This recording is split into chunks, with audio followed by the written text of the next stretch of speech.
Hi everybody, welcome back to Cat's Book Nook. This is going to be my weekly wrap-up video for the week of the 23rd. So last weekend we went and saw my dad in West Virginia, so that's why this video is getting posted very, very late. I took the week off and did pretty much nothing except homework. So, books I finished last week. I actually had to re-record this because I added a book that I finished the week before, so not keeping very good track of my list. I finished volume 1, 2, 3, 4 of Goldie Vance. This is a graphic novel set in the 1960s when 1960s in Florida with NASA and mysteries and female-female romance and the Red Scare, and I think the series is complete, but I'm not entirely sure. According to Goodreads, it is. She hasn't put out any more volumes yet, or singles. If she does, I will pick that back up. I also finished book 2, book 3, and book 4 in the Raven Cycle series. Not my favorite series by far, but it is done. I can say that I have read this series. Dream Thieves focuses on Ronan. Blue Lily Blue focuses on Adam.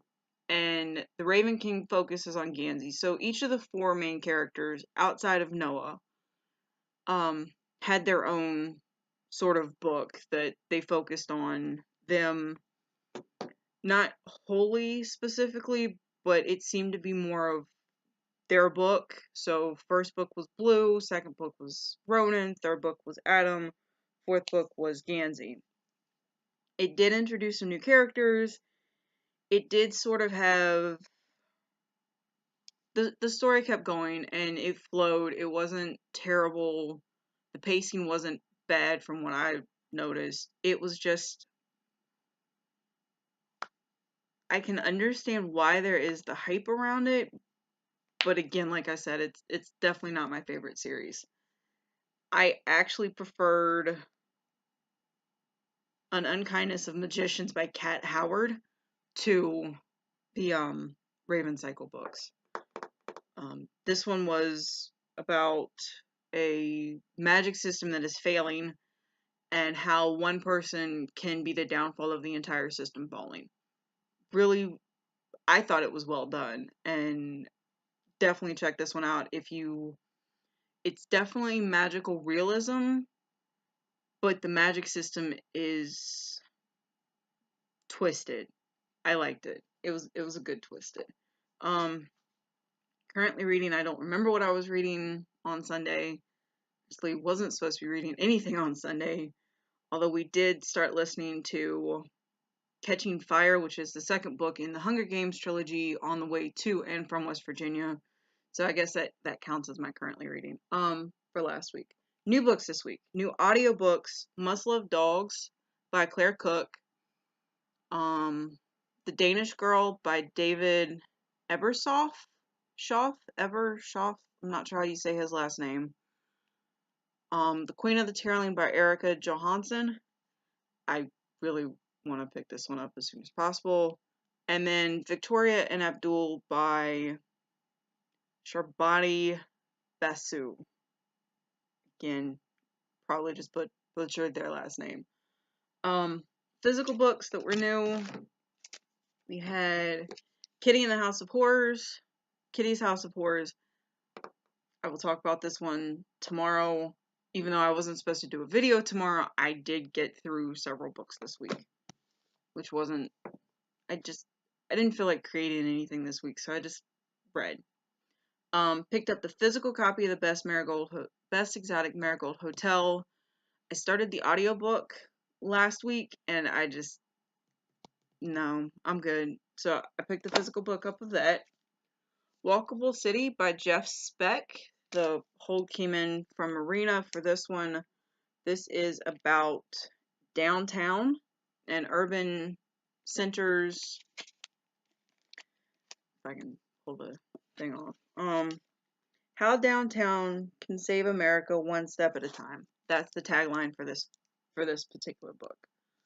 Also came in was Last Night I Sang to the Monster by Benjamin Alire Saenz. He's the same person that did Aristotle and Dante Discover the Secrets of the Universe.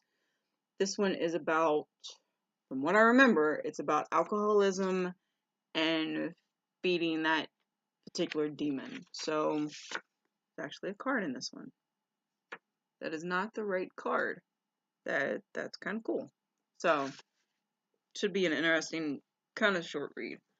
Less by Andrew Sean Greer finally came in too. So, this is about a 50s novelist whose boyfriend is getting married and he's trying to figure out how to skip town. So he supposedly answers all the invitations that he gets and trying to figure out how to manage all of them at once. Should hopefully be kind of a funny read. The lady that wrote Mislaid, I think that's the one that I DNF'd last week, or the week before that, Mislaid, said that this was a really good book. So we'll see. Everyone that I know of has read it, enjoyed it. It wasn't the greatest, but it was good. DNF returned books this week. I returned At the Water's Edge by Sara Gruen on audiobook, along with The Best Exotic Marigold Hotel on audiobook, and returned Young Jane Young by Gabrielle Zavine, who wrote The Storied Life of A.J. Thickery. Not really in the mood for that one right now. So, yeah. That's all my stuff for last week, and I have a couple other videos that I need to go do, so I will talk to you guys later. Bye.